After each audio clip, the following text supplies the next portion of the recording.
Hey everyone, thanks for checking out the video. A while back I reviewed some items from Switchbot, but there were a few things I was hoping to check out that they didn't send over.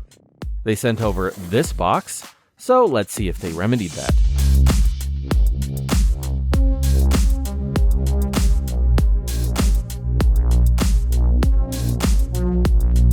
So Switchbot actually sent over too much stuff.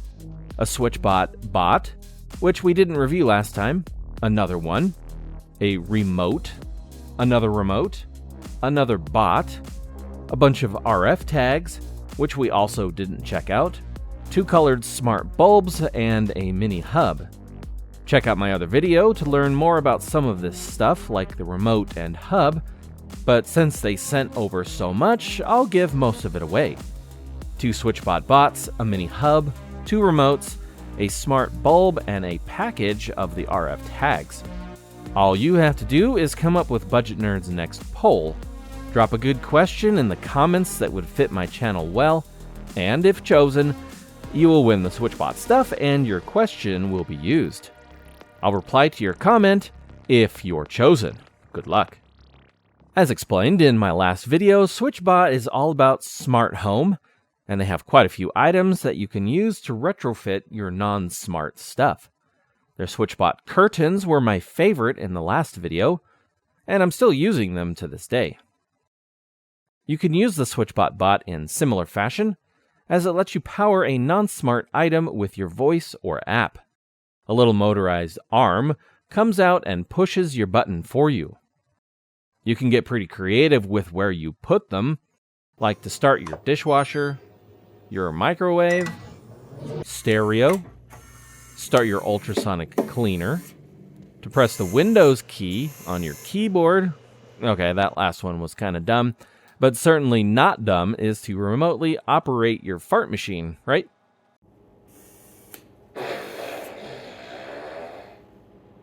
Isn't technology great? Adding it to the app was pretty easy. Sometimes there would be the occasional delay when pressing the button in the app, but overall it was a lot of fun and it worked well. The sticky pad on the bottom was very sticky and seemed to effortlessly stick to pretty much every smooth surface I tried. There was one thing I tried that it couldn't press, and that was the button for my garage door.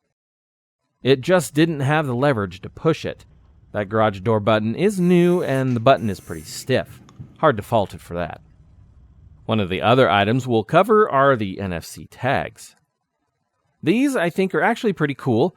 I don't remember seeing them on their site last time, so they must be newer. The idea is that you can scan the tag with your NFC-capable smartphone, and when read, will trigger actions that you set up. Add it to the app, select what you want it to do, and when scanned, it'll do it. You could place a tag by your front door that would shut off all the lights in your home, or turn them on when you scan the tag walking in or out. You could scan the tag to open your Switchbot curtains, actuate your Switchbot bot, and the list goes on. It's a simple device that performs a simple function, but it's actually pretty cool, and there's quite a lot you could do with it. Before you accuse me of being paid by Switchbot, I can tell you I was not. I'm honest in all of my reviews as well. I just think some of these smart products are actually kind of cool. The tags scanned well and they all worked fine. The only thing I wished I could do with these tags is control my other smart home products. But you can only select Switchbot items to control, which is understandable, so again, I can't fault it for that. But a guy can wish, right?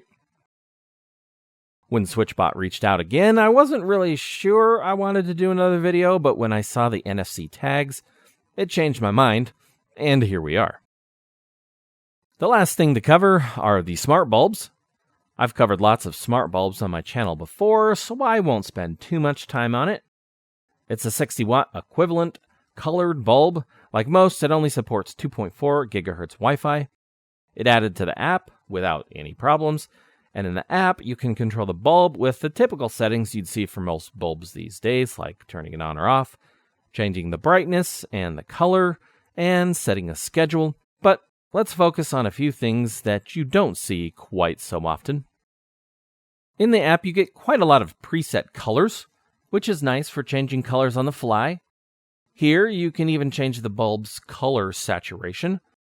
Under Dynamic, you can get the bulb to cycle through preset colors, or you can make your own, like this red, white, and blue one I made. Under Music, you can have the bulb flash and dance to music. It uses the microphone on your phone.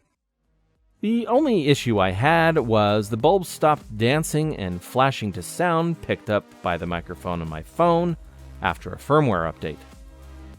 I don't think there's anything wrong with the firmware. I updated the second bulb and it worked fine, so most likely the conclusion is that the firmware update on the first bulb had some kind of issue. Everything else works fine, so it's not the end of the world unless you really want your bulb to flash to your music. I contacted support and they were pretty good about helping and were pretty quick to respond, and I'm not sure they knew who I was. In the end, it sounded like they were willing to replace it since it seemed to be the bulb. I don't often work with technical support when reviewing items, but their technical support gets a good grade. Well, there you go. That was about all I wanted to cover. I thought it would be fun to share these items with everyone as well. Hopefully you enjoyed the video, and if you want to grab a few Switchbot items, check for links below. There may even be a few coupon codes to help you save a bit of money if you're interested. Thanks for watching.